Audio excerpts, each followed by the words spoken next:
Praise the lord. ఈ దినము దేవుని యొక్క వాగ్దానము నీకోసం. కీర్తన గ్రంథము 133 కీర్తన 1 వచనం. సహోదరులు ఐక్యత గల నివసించుట ఎంత మేలు, ఎంత మనోహరము. దేవుని వాక్యం సెలవిస్తుంది, ఐక్యత ఎక్కడుంటుందో వారి కుటుంబంలో మేలు, మనోహరము ఉంటుందని వాక్యం సెలవిస్తుంది. అయితే ఈ రోజున చాలా కుటుంబాల్లో ఐక్యత లేదు. భార్య భర్తల మధ్య ఐక్యత లేదు, అన్నదమ్ముల మధ్య ఐక్యత లేదు, అక్క చెల్లెల మధ్య ఐక్యత లేదు. ఐక్యత లేకుండా ఈరోజు అశాంతితో మానవులు జీవిస్తున్నాడు.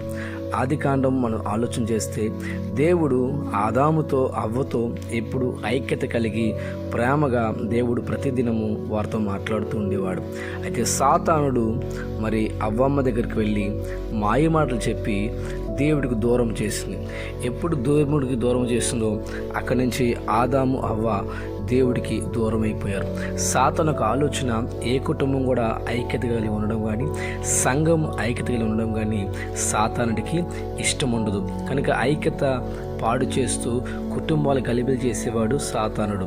దేవుని బిడ్డలారా, దేవుని వాక్యం సెలవిస్తుంది, మనం ఐక్యత కలిగి ఉండాలి. అందుకని 2-3 ఎక్కడ నా పేరట కూడి ఏకీభిస్తారో వారి మధ్యలో నేను ఉంటానని దేవుని వాక్యం సెలవిస్తుంది.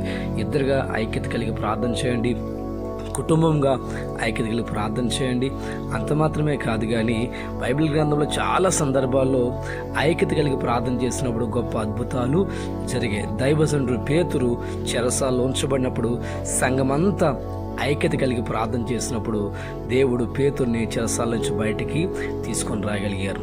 120 మంది మేడగది మీద వారు మోకరించి ఐక్యత కలిగి ఒకే మనసుతో ప్రార్థన చేసినప్పుడు వారి మీద పరిశుద్ధాత్మ దేవుడు దిగి వచ్చి వారిని బలపరిచినట్లుగా వాక్యం రాయబడుతుంది. ఈరోజు నీ కుటుంబము నీవు ఐక్యతతో సమాధానంతో ముందుకు వెళ్ళండి, దేవుడికి అప్పగించుకోండి. దేవుడు మీ కుటుంబం మేలు చేత నింపాలని కోరుకుంటూ ఈ వాగ్దానము మీ కుటుంబంలో ప్రభువు నెరవేర్చునుగాక. ఆమేన్.